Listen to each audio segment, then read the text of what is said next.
Hello, dear fans, friends, and subscribers of Cricket Happenings. This is your host Ram.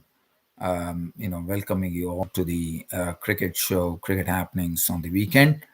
Um there is some news that we are going to look at. The first thing that I would like to start off by saying that Bangladesh have announced their skipper for not only the Asia Cup, also for the T20 World Cup, and also for the Tri Series, which is going to happen between Bangladesh, New Zealand, and Pakistan in New Zealand. And the skipper is none other than the most experienced player in the Bangladesh cricket team, none other than the very versatile all rounder Shakib Al Hasan. So Shakib Al Hasan has been named the captain for all the formats for the Asia Cup, T20 World Cup, and also for the Tri Series that is going to happen in New Zealand, which is also going to involve Pakistan. So, so I wanted to start off with that. We'll have a look at the 100 men's competition that is going on in England, where there were wins today, which I'll be talking about. David Mallon crashing 98 superb runs there, and we'll talk about that. But first, let's start off and see in the week that happened, what was the cricket news, what happened in the cricketing world.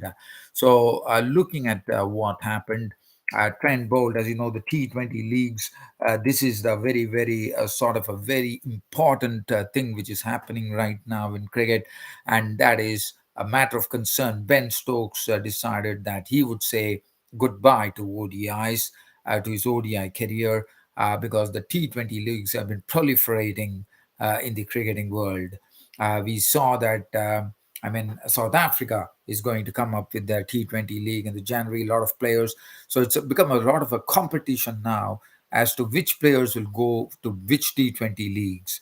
T20 leagues is giving them so much money. The United Arab Emirates is launching its IT20 league, and that is also going to be big money. And I'm told that is the second costliest T20 league in the cricketing world after the IPL. So UAE, we all know they are flush with funds, and it's very easy for them to go and dole out big sums to cricket players, and that's what precisely they run. So the competition is really heating up. There's a lot of talk going on whether one day international should be something which is going to remain as one of the particular formats for cricket, or is it that one day formats have to be completely removed from the cricket firmament? That's going to be another question.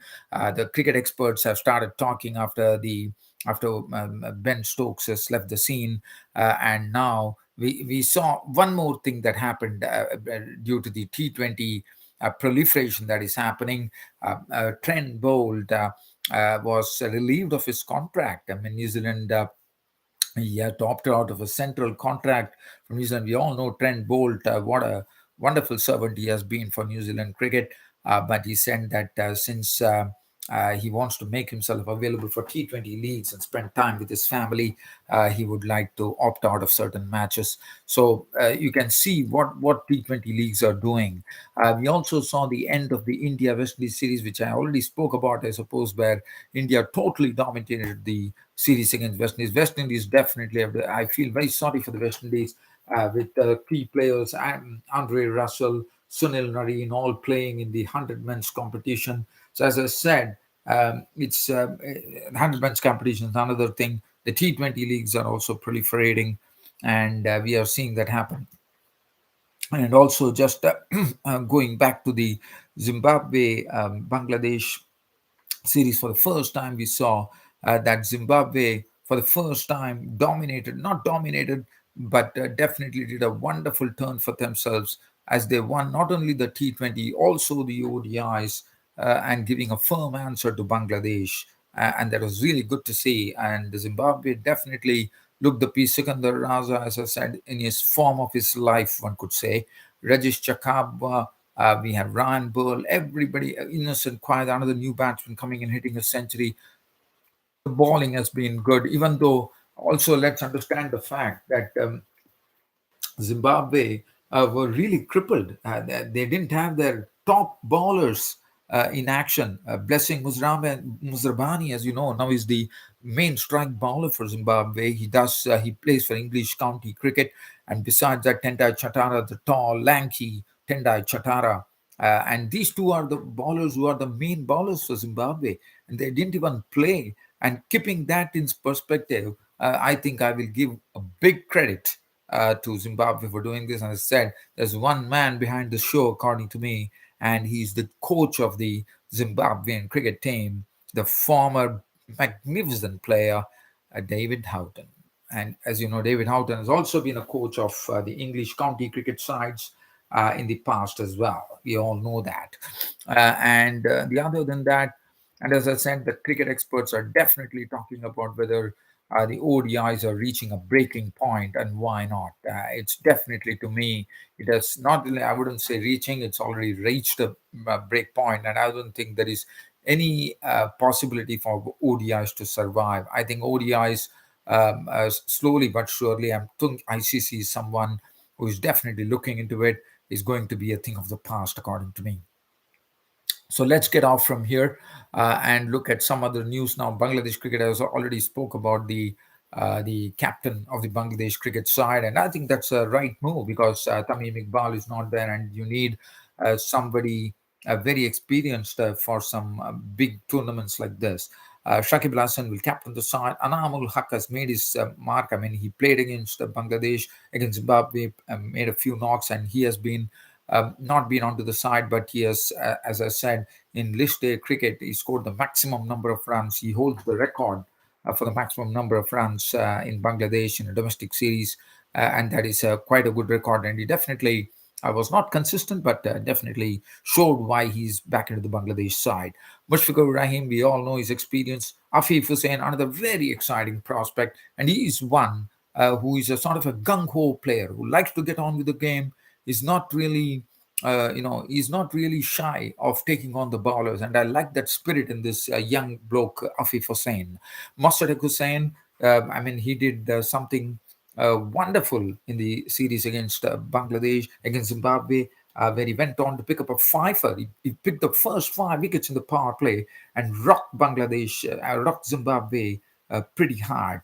Mahmudullah, we know what an experienced campaigner he has been for Bangladesh. Then they have the very good all-round services of Mahdi Hassan Mirza. Mohammad Saifuddin is back into business. That's good to see. Mohammad Saifuddin has been in and out of the Bangladesh team. So it's good to see Mohammad Saifuddin coming back into the Bangladesh team. Hassan Mahmood is another good prospect, I think. He's been among the wickets as well. So I look forward to seeing Hassan Mahmood in action as well. Mustafizur Rahman, the strike bowler. Nasu Mohammed, their spinner. Sabir Rahman is another one who has made it back. He was once upon a time he was someone who was a big hitter of the ball, and Sabir Rahman coming into the side, I think really gives a bit of a real heft for the Bangladesh side. I reckon Mahdi Hassan Mirza. Mahdi Hassan is another player. Mahdi Hassan Mirza is the all-rounder, as we talked about. Abadat Hussain is getting his first taste of a big tournament, one could say. Abadat Hussain, the pace bowler. Parvez Hussain Imon, who has just come at the Bangladesh team. Nurul Hassan, the wicketkeeper batsman who captained in a few matches against Bangladesh, against Zimbabwe, and Taskin Ahmed, who has been looking totally out of sorts. And it's very essential to see whether Taskin Ahmed can bring his A game back into the picture for Bangladesh, and that would be a sort of a very, very big point. If Taskin Ahmed can really get that ball rolling along the turf, I mean, and for me, Taskin Ahmed is the strike bowler for Bangladesh, and he has struggled in this tour of Zimbabwe, and that has been the problem area for Bangladesh, that they could not get in. Well, good to see someone popping up here. Well, I will be. What are your thoughts of Jadeja leaving CSK and potentially joining GT? I think that is something which would be good for Hardik Pandya. He would get a wonderful player like Jadeja, who is a sort of a real powerful bloke. I mean, powerful all rounder, Bazimga. And I think it is going to really help. I mean, coming to Gujarat Titans are already on a wave in the IPL. And Hardik Pandya would love to have Jadeja. I think he's a big potential there. I'll come back to you, Bazinga, after this, because let me keep my cricket talk going. So Bangladesh, I've spoken about Bangladesh. So Shakib Al Hasan, the captain of the captain, has been named not only for the Tri Series, first for the Asia Cup, then the Tri Series against hosted by New Zealand, which also includes Pakistan, which starts on October the 7th before the T20 World Cup, and also Shakib Al Hasan will be the captaining the side for the T20 World Cup, and I think it's a big move by Bangladesh. I think that is something which is really going to help them. I mean, they need someone as experienced as Shakib Al Hasan to lead them into both these big tournaments, which is great. Now, let's have a look at some cricket news. So, I'm going to take you on some cricket news. So, let's look at some cricket news. As you know, that is Shakib, I already spoke about. Time Mills, it seems Time Mills, he's a very good bowler for England, and he has already missed the 100 men's competition. And one is hoping that he would be there for the T20 World Cup, because I think I'm sure England will invest in this man, T20, in Time Mills, who is a wonderful death bowler. Well, India have some major problem. We know that KL Rahul is going to lead them. India have already taken the flight to Zimbabwe to play into the ODIs. And the news that comes in, as you know, Washington, we have a lot of Indian cricket players now playing in English county cricket. It's a healthy sign. Cheteshwar Pujara is one who's been playing there for Sussex. And yesterday, what he did was something that probably one could not even think of. He hit one particular bowler for 22 runs in a single over with a 6 and 3 boundaries, even though Sussex could not win against Warwickshire. But what he did there is something which he hit. I mean, normally if you see Cheteshwar Pujara called the wall of Indian cricket, he basically, if you look at his runs, he would have consumed a lot of balls to make some runs. But here it was the reverse way around. He was playing like a sort of a big hitter here, because the number of balls faced were lesser, and it was a gap of 15 balls. So you could just imagine that Cheteshwar Pujara probably is really adapting himself to the. He knows that the limited overs versions are getting more and more popular. We know the T20 leagues are getting very, very popular nowadays. So I think Cheteshwar Pujara probably is trying to adapt his game now, and that is a healthy sign for India. At the other side, for Warwickshire, we saw we saw Krunal Pandya playing for them. Krunal Pandya was doing a good job. He got to he was out for a duck, but what he did well was picked up two good wickets, two important wickets, and he was a part of the Warwickshire side against Cheteshwar Pujara, was playing for Sussex. The other English county cricket player who is playing there is Umesh Yadav. Umesh Yadav is playing for one particular side. I don't remember the name of the county, but he's doing well over there. I think he picked up 4 wickets in that particular match. So it's a very healthy sign for India. The reason I'm talking about all this is because we have one of the players who is going to probably miss the Zimbabwean trip, and he's in doubt right now. That's the news coming in from the cricket newsroom. As you know, India have already embarked on the Zimbabwe ODIs, gone to Zimbabwe. They've already picked up the flight. They should probably have even reached Zimbabwe by now.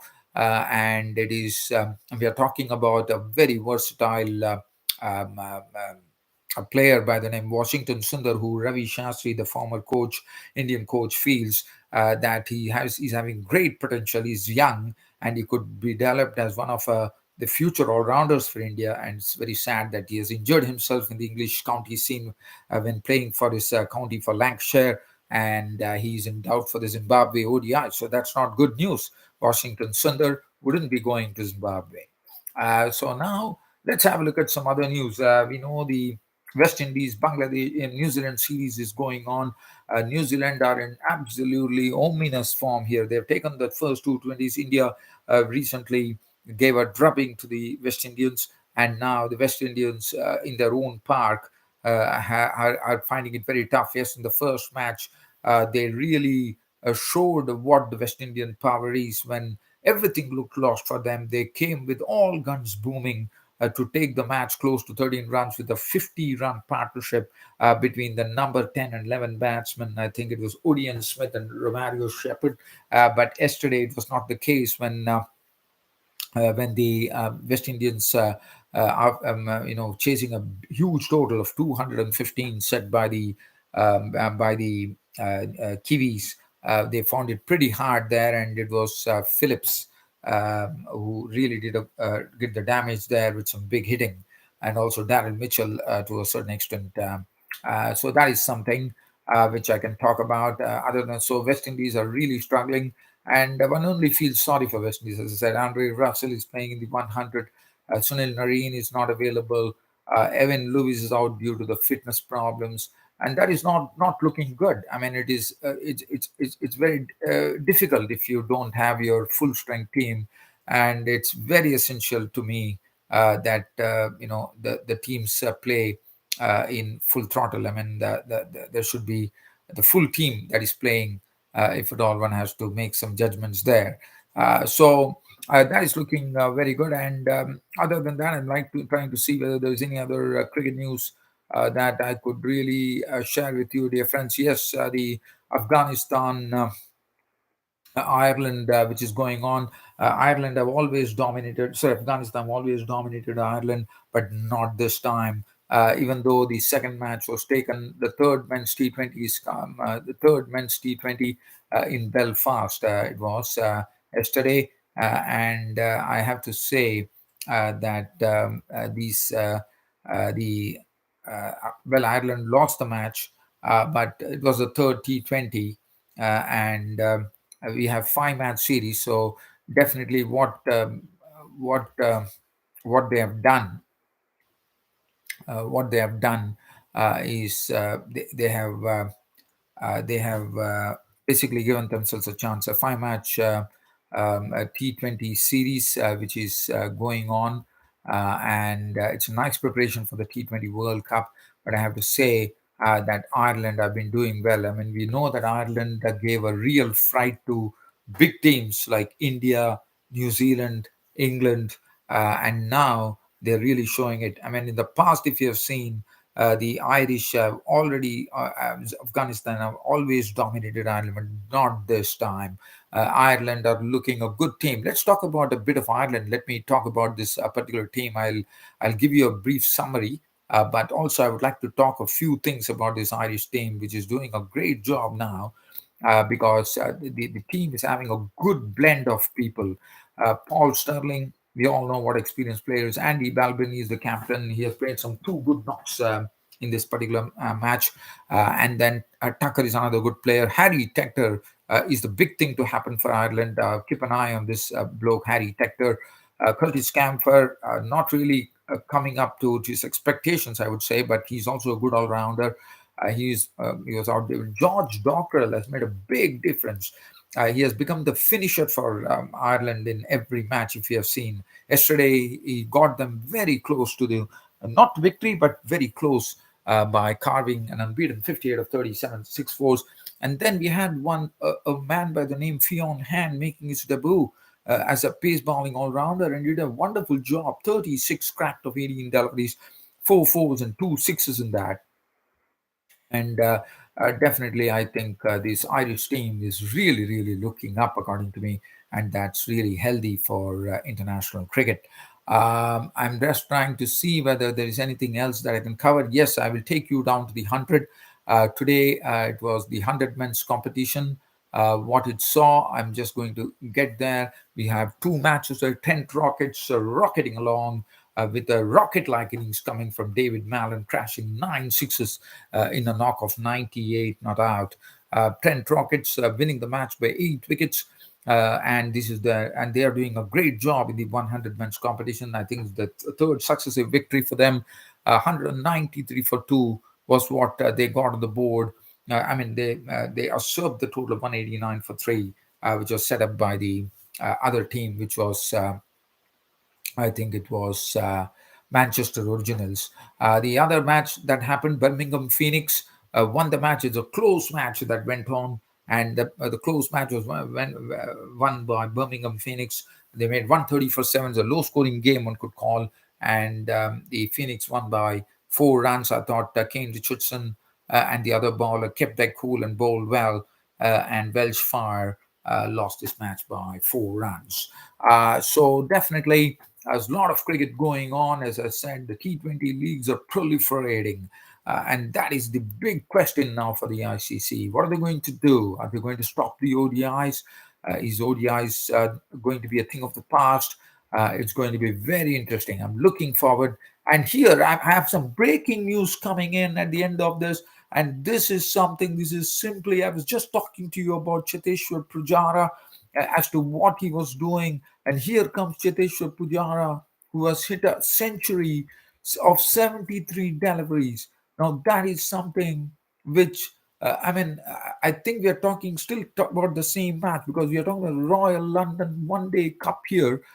And Cheteshwar Pujara, even though Sussex lost that game, this is something which we have never seen Cheteshwar Pujara do. He has gone on to score 107 of 79 deliveries, which included 7 fours and 2 sixes.